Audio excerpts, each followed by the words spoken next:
Student, ये आपका mind boost up session है। इसमें मैंने आपको क्वेश्चन दिए थे तो उसी का सल्यूशन अब बताया गया है। मैंने आपको कुछ टाइम दिया था, उसी टाइम में आपको इसको सॉल्व करना था।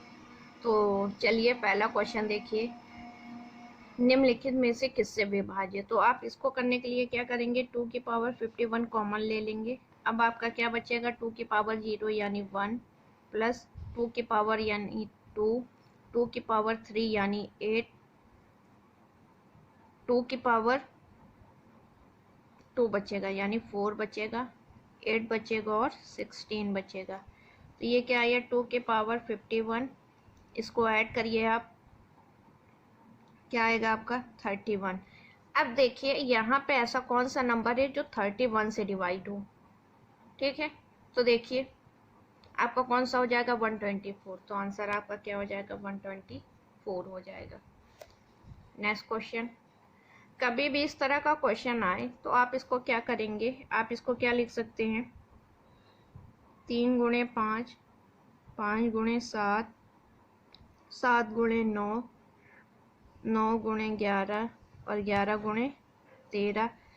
अब देखिए यहाँ गैपिंग क्या है, आपके बराबर है तो स्टेप आप गिन लीजिए, 1 2 3 4 5, कितने स्टेप है, 5। और पहली संख्या क्या है, 3, अंतिम संख्या क्या है, 13, यानी 5/39। आपका ऑप्शन क्या हो गया, ए हो गया। अब आइए इसमें क्या बोला, ए और बी का मान बताना। अब देखिए इसको हम क्या लिख सकते हैं, वो 4000 प्लस 11 लिख सकते हैं, ए। और बी हमारा क्या है, इसको हम क्या लिख सकते हैं, 4000 माइनस 11 लिख सकते हैं। वैल्यू क्या बतानी है, ए बी, यानी क्या 4000 प्लस 11 और 4000 माइनस 11। अब ये आपका क्या बन रहा है, ए स्क्वायर माइनस बी स्क्वायर बन रहा है, ठीक है। तो आप क्या करेंगे, 16 1 2 3 4 5 6, 1 2 3 4 5 6 और 11 का क्या हो जाएगा, 121, माइनस कर दीजिए, क्या आएगा, ये आएगा 9, 9 में से 2 गया 7, 9 में से 1 गया 8, 9 9 9 5 और 1, ये ऑप्शन क्या आ जाएगा आपका, सी आ जाएगा, ठीक है। नेक्स्ट क्वेश्चन,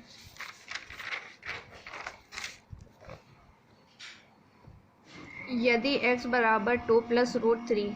तो देखिए कभी भी अगर x बराबर आपका इतना दिया है तो 1/x बराबर क्या हो जाता है, इसी का अपोजिट हो जाता है, यानी क्या 2 माइनस रूट 3 और ये क्या हो जाएगा 2 प्लस रूट 3, ठीक है। इसका हमेशा अपोजिट हो जाता है। तो आप क्या करेंगे, x की वैल्यू रख दीजिए 2 plus root 3, 2 minus root 3 plus 1/x की वैल्यू 2 माइनस रूट 3 और क्या हो जाएगा 2 प्लस रूट 3। अब इसको सॉल्व करेंगे तो ये आपका क्या आएगा, 2 माइनस रूट 3, 2 प्लस रूट 3 और ऊपर क्या आ जाएगा, 2 प्लस रूट 3 का whole square plus 2 minus root 3 का होल स्क्वायर। अब ये आपका क्या बन गया, ए स्क्वायर माइनस बी स्क्वायर, यानी 2 दूनी 4, 4 में से 3 गया 1। तो इसको सॉल्व करने की ज़रूरत नहीं है, आपको सॉल्व क्या करना है, इसको 4 plus 3 plus 4 root 3 plus 4 plus 3 minus 4 root 3, ये कैंसिल, आपका आंसर क्या आ जाएगा 14। तो यानी ऑप्शन ए। आप अपने आंसर मैच कर लीजिएगा कितने सही हैं क्या है, ठीक है। अब आइए, अब बोला इसमें सबसे बड़ी संख्या कौन सी है, ठीक है। कभी भी इस तरह का क्वेश्चन आ जाए आप दोनों नंबर को गुणा कर लीजिए, ये कितना आ रहा है 55। अब इसमें जो सबसे बड़ा हो वही आपकी सबसे बड़ी हो जाती है और जो सबसे छोटी है वही सबसे छोटी। तो सबसे बड़ा गुणनफल किसका आ रहा है, 64 का, यानी यही आपका क्या हो जाएगा, आंसर हो जाएगा। नेक्स्ट क्वेश्चन, यदि x बराबर -1 हो तो इसकी वैल्यू बतानी। अब ये बताइए, ये विषम संख्या है तो -1 ये होगा और ये सम संख्या है तो -1 + 1 ये कैंसिल आउट हो गया, -1 + 1 कैंसिल आउट हो गया, -1 + 1 कैंसिल आउट। अब इसकी जगह हम क्या लिख सकते हैं, -1 -1 यानी क्या आ गया आपका -2, यही आपका क्या हो जाएगा, आंसर हो जाएगा। नेक्स्ट,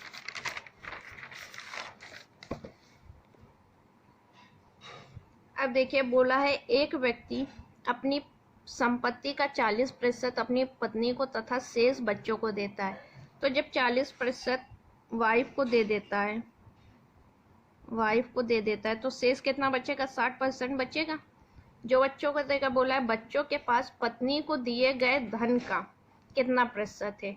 तो बच्चों को कितना दिया गया? 60, पत्नी के दिए गए धन का यानी 40 गुणे 100, 0 0, 4 से 25 और 25 छक्का 150, यानी कितना प्रतिशत? 150। ठीक, नेक्स्ट आइए। एक संख्या में पहले 20% तथा पुनः 20% की वृद्धि की गई, बड़ी हुई। पहले कितनी वृद्धि? 20, फिर 20 प्लस 20 गुणे 20/100, तो ये कितना आ गया आपका? 44% की वृद्धि हुई कुल। बोला है बड़ी हुई संख्या को कितने प्रतिशत कम किया जाए। तो क्या होता है आपका? 100 गुणे 44 की वृद्धि हुई 144, काट दीजिए। 2 से 22, 2 से 11, 2 से 36, 2 से 50, 2 से 18, 25 और 9। अब नीचे कहाँ 9 आ रहा है? ऑप्शन में चेक कर लीजिए, यहाँ पे 9 आ रहा है, तो यही आपका क्या हो जाएगा? आंसर हो जाएगा। नेक्स्ट आइए। रमा के व्यय तथा बचत में 5:3 का अनुपात है। यदि उसकी आय में 12% तथा व्यय में 15% की वृद्धि हो जाए तो उसकी बचत में कितने प्रतिशत की वृद्धि होगी। अब देखिए, आय व क्या है आपका? व्यय है, और क्या है आपका? बचत है। ठीक है, व्यय कितना है? 5, आय कितना है? अब बचत कितनी है? 3। अब बताइए, इन दोनों का योग ही तो आय हो गई, यानी आय कितनी हो गई? 8 हो गई। सीधे 5 3 8। भाई खर्च और बचत मिलाएंगे तभी तो आय बनेगा। अब देखिए बोला आय में कितने प्रतिशत की? 12% की, यानी ये कितना हो गया? 96। और व्यय में कितने प्रतिशत की? 15% की, 75। अब इन दोनों को जब घटाएंगे तभी तो हमारा बचत निकलेगा। तो कितना आएगा? 21। तो 3 में हम क्या गुणा कर दे कि 21 आ जाए, तो क्या कर दें? 7। तो आंसर हमारा क्या आ गया? 7 आ गया। Next question.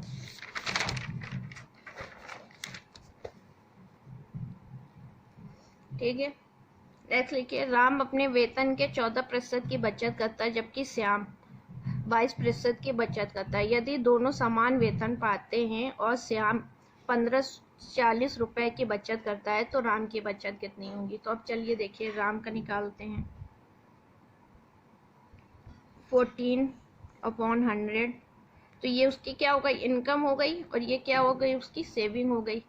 अगर हम श्याम का निकालें, ठीक है, तो श्याम का हमारा क्या हो जाएगा? 22/100। 100 रुपये इनकम हो गई और 22 रुपये उसकी क्या हो गई? बचत हो गई।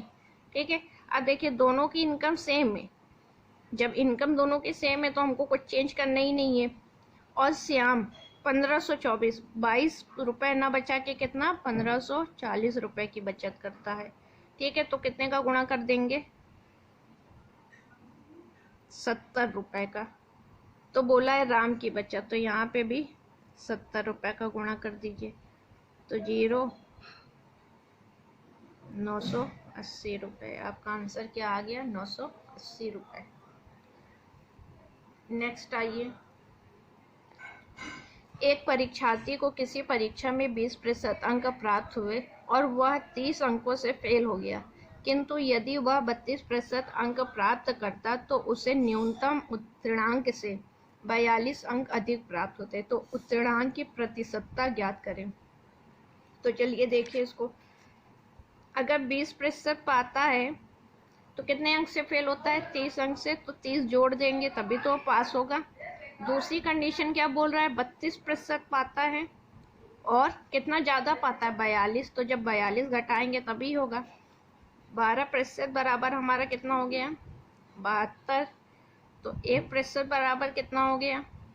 600। मतलब 100% बराबर, यानी उसका पूर्णांक कितना आया? 600 आया। ठीक है, अब देखिए अगर 30 निकालेंगे तो 30/600 गुणे 100, यानी ये क्या आएगा हमारा 5। तो पास होने के लिए 20% ये और प्लस 5% ये, टोटल कितना हुआ हमारा 25%। यही हमारा क्या हो गया, आंसर हो गया। नेक्स्ट आइए, एक सेब की कीमत एक केले की 2 गुनी है। ये सेब हो गया, ये केला हो गया, केले से 2 गुनी है और एक केले अमरूद की तुलना में 25% कम है। 25% यानी 1/4। तो ये बनाना हो गया, ये गुआवा हो गया। अगर ये क्या है हमारा अमरूद की तुलना में कम है, तो ये 4 है तो 1 कम हो जाएगा, 3 हो जाएगा आपका। तो अब देखिए एप्पल, बनाना और गुआवा का रेशियो क्या हो जाएगा, 3 दूनी 6, 3 एक अन्नम 3 और ये कितना हो जाएगा 4। ये हमारा रेशियो आया। अब बोला है कीमत में 10% की वृद्धि हो जाए। तो देखिए अगर इसमें हम 10% की वृद्धि करेंगे तो 0.6 आएगा। तो हम इसको मान क्या लेते हैं, 60 मान लें, इसको 30 मान लें और इसको 40 मान लें। तो कोई डिफरेंस आएगा, नहीं आएगा। ठीक है। अब देखिए अगर हम 4 किलो की बात करें, 4 बनाना, तो कितना हो जाएगा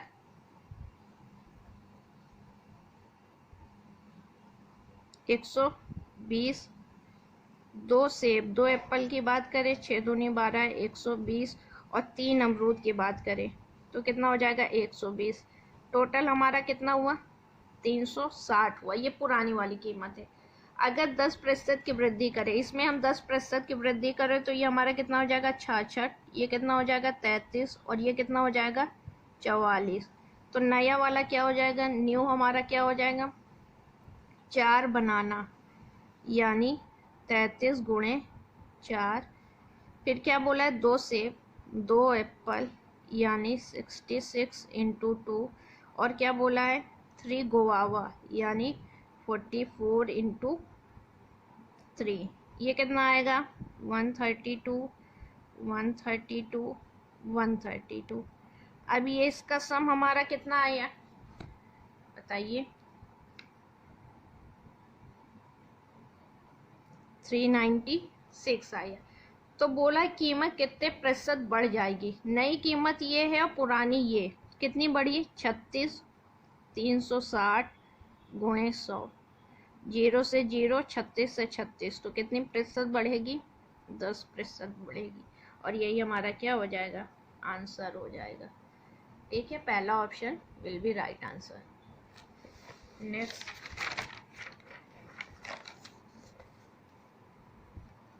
चलिए आइए, एक व्यापारी 100 रुपये अंकित मूल्य वाली एक वस्तु को खरीदता है तथा उस पर 10% तथा 20% के 2 कमवा बट्टे प्राप्त करता है। अब देखिए -10 -20 छूट दे रहा है, प्लस 10 गुणे 20/100, ये क्या हो जाएगा -30 + 2 यानी -28%।